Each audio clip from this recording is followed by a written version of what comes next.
What if, like, the most ordinary moment just shattered and turned into something completely extraordinary? Imagine a forgotten book holding the key to, well, a whole universe you never even knew existed.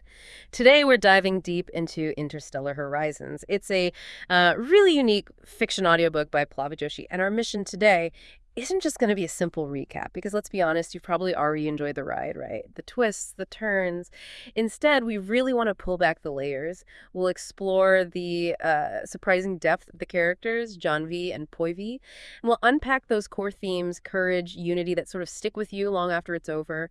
We really want to discover why this story of bravery and sisterhood just captures the imagination so well, so get ready to maybe rethink what you thought you knew about their journey.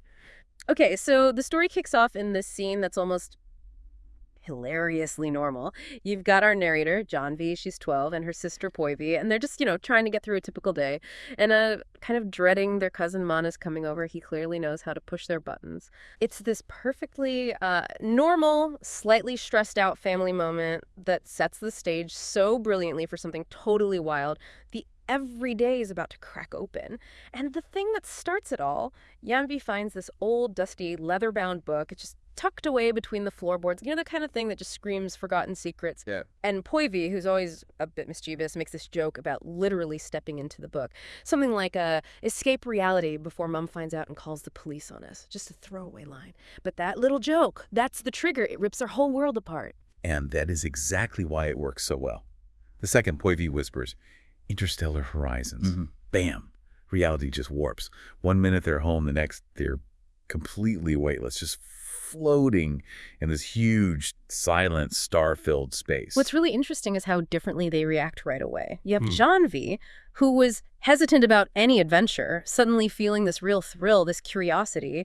But Poivi, the one who suggested it, she's caught between like pure excitement and sudden fear. It's a very quick, very disorienting start, like cosmic whiplash. Yeah, definitely. And then from that huge empty space, they get thrown somewhere else entirely. This weird, dull, gray planet. It's just eerie, monotonous landscape, unsettling rock formations everywhere. I remember thinking, okay, this is not a fun vacation spot. And Janvi, true to form, is immediately like, uh-oh, dark, otherworldly creatures. Her practical side is just on high alert. But Poivi, she's just bounding around full of this uncontainable joy. Her laughter kind of echoes in this creepy place. It almost defies it. That classic sibling dynamic, Yeah. right? One grounded, one soaring, even on an alien planet. Exactly. And that dynamic is crucial.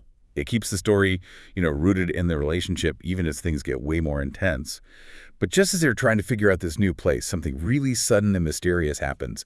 Both sisters just get hit by this sudden wave of unconsciousness. They just collapse. Oh. Yeah, onto the weird, rocky ground. It's fast, it's unexplained, and it immediately makes you vulnerable. Makes you ask, who did this or what did this? So when they wake up, finally, they're not alone anymore. There's Aaliyah. And she immediately offers comfort, reassurance, which, after everything they just went through the space, the creepy planet passing out must have been a huge relief. Aaliyah becomes like their first anchor in this totally bizarre new reality. Right.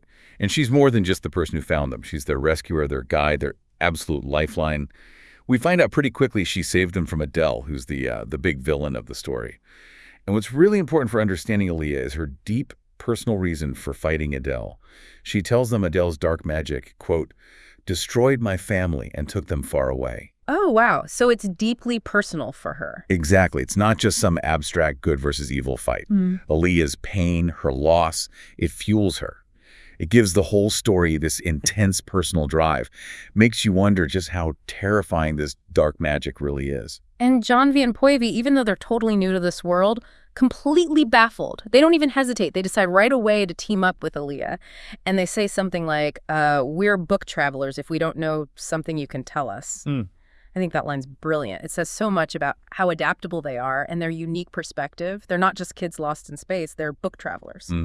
It implies they have this sort of narrative understanding. Or maybe even some kind of power they don't know about yet. Yeah, like they get how stories work, even if this one's real. Exactly. Yeah. And this immediately sets them against Adele. Now, Adele, what makes her interesting isn't just that she's cruel, it's her origin. She was apparently born into a void of empty space, which is quite something. A void, like literally nothing. That's the implication. Yeah. It's almost symbolic, isn't it? Yeah. Maybe all her power, all the suffering she causes is some attempt to fill that emptiness she started with. She discovered magic, she created the planet they're on, but then she misused her power, caused terrible suffering. It adds this layer of tragic complexity. She's not just a cardboard cutout villain. That's a really good point. Makes her way more interesting than just evil ruler and the source of all her power. This ruby of magic. It's ancient, incredibly strong, but interestingly, even Aaliyah doesn't know where it came from. Its origins are a mystery. Does that suggest something? Oh, absolutely. The fact that the ruby's origin is unknown, it hints that even Adele, with all her power, isn't, the ultimate authority on magic here. Yeah. There might be a bigger, older system of magic that the story just touches on.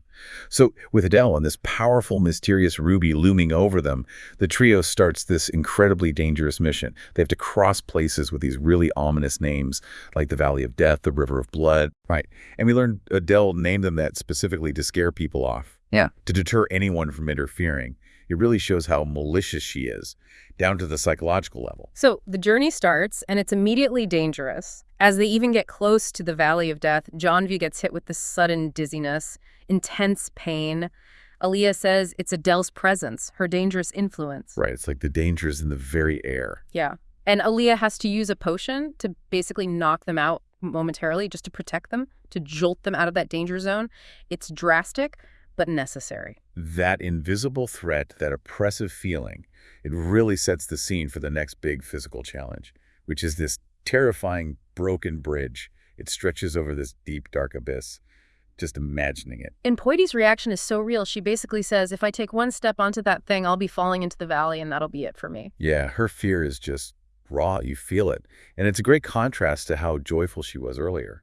It shows how the journey is forcing both of them to face their fears, to grow up fast. It's pure terror.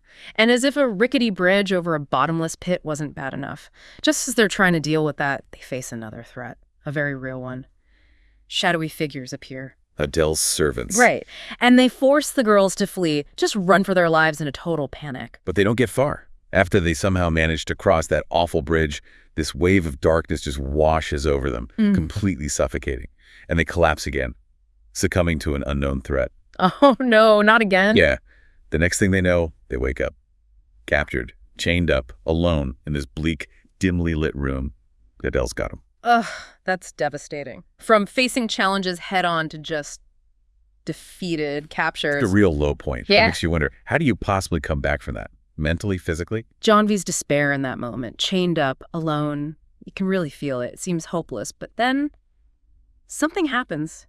In that total darkness, a little glimmer of light appears from her hand. Just a tiny flicker of hope when it seemed like there was absolutely none left. And this is it. This is more than just, a convenient escape hatch. It's the core idea of the story coming through. Janvi discovers this new power, a magical ability inside herself. Not from the book. Or Aaliyah. No, from her. She snaps her fingers and pop, her chains open. This isn't like Adele's ruby magic. It's innate, internal. And then she uses this power, this little light, to find Poivi and Aaliyah, who are chained in separate rooms, and frees them too. Wow. It's a pivotal moment. It shows that real strength, real magic maybe, isn't always in ancient objects or outside forces. Sometimes it's deep inside us, especially when we're pushed to the absolute edge. It totally reframes what magic means in this world. That's incredible. So with this amazing new power, they make this desperate escape from Adele. They're racing through the ruins of what sounds like it was once a huge grand library, just shattered remnants everywhere. Yeah, imagine the scene. Tearing through these ruins, knowledge destroyed all around them, every shadow a threat. It's a real pulse-pounding dash for freedom. And their escape leads them to a portal. Aaliyah, totally focused on defeating Adele, urges them through it. She shouts, Adele will be destroyed. But here comes another twist. The portal isn't what Aaliyah thinks. It's a trap. It leads them right back to Adele, who's just standing there, smirking. Yeah. Triumphantly. Oh, come on. I know. It's such a smart move by Adele, a brilliant bit of misdirection. They seem totally cornered. It shows she's not just powerful, she's cunning too. Right. I remember thinking, okay, now how do they get out? It seems impossible. But Janvi, in this moment of just sheer desperation, maybe boldness, she shouts at Adele. She says, you're the ruler, be kind, and we'll help save the planet. It's amazing, isn't it? trying to reason with pure malice, appealing to a humanity that probably isn't even there. It's captivating. Does it work? Well, not exactly in the way she hoped, Yeah. but it creates this tiny pause, maybe. Adele gives them this 5-second countdown, and in that tiny window, the three of them just leap Yeah. together into the portal. They just barely escape Adele, who's left screaming, "You travelers won." It's not just about escaping. It's about unified action that jump together, and just the sheer resilience of hope against all odds. And the immediate aftermath. It's like taking a huge breath of fresh air. They emerge not into another trap, but this beautiful meadow, flowers nodding, breeze, just pure relief. And Aaliyah just screams with joy as Adele's form finally fades away. Defeated. It's a real moment of victory after so much tension. Finally. And the resolution really brings everything together. Aaliyah is crowned leader, which feels absolutely right. And together, the three of them name this world Mysteriotis, which apparently means mysterious planet. Fitting. Totally. It symbolizes a new start for the planet, but also a new understanding for them. They saved this world, and now they get to help define it. And then their whole incredible journey comes full circle. They land back on Earth, softly, on a pile of leaves right where they started. But here's the really sweet part. Their younger brother, Manus, the annoying cousin from the beginning, he's completely captivated by our stories. He's not irritating anymore. He's mesmerized. He's like a witness to their transformation. That's It adds this lovely, unexpected layer to their memories. It's not just about courage, but friendship and even family changing. Wow. What an absolutely incredible journey for John B. and Koivu, from just a dusty old book Right. to a whole universe filled with magic, danger, and ultimately this deep self-discovery and that bond between them. Indeed. And this deep dive into interstellar horizons, it really shows it's more than just an adventure. It highlights these enduring themes, bravery, definitely, that sisterhood bond, unbreakable, finding that unexpected power inside yourself when things get tough, and the strength you get when you work together, that unity. Yeah. It's a powerful reminder, really, that even ordinary people, when pushed, can do extraordinary things. And maybe the biggest magic isn't in some fancy ruby, but just within us. So, thinking about all that, what does it mean for you listening? As you go about your day, what unexpected, mysterious books or hidden portals might be waiting for you, waiting to lead you to unforeseen adventures maybe, and help you discover your own inner strength? Something to think about, isn't it?